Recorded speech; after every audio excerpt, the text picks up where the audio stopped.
friends, welcome to my channel. நம்ம இன்னைக்கு கட்டளை வாக்கியம் தான் பார்க்க போறோம். பாத்தீங்கன்னா கட்டளை வாக்கியத்துல தூ நா நீ தும்னா நீங்கள் ஆப்னா தாங்கள்.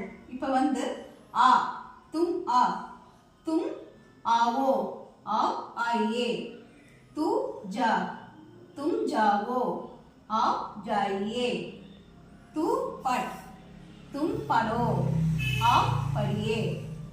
नेक्स्ट पातीना तू लिख तुम लिखो आप लिखिए तुम दिख तुम देखो आप देखिए.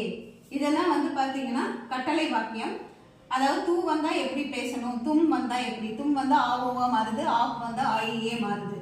இப்போ பாத்தீங்கன்னா வா ஆ போ ஜா படி பட் எழுது லிக் பார் தேக்.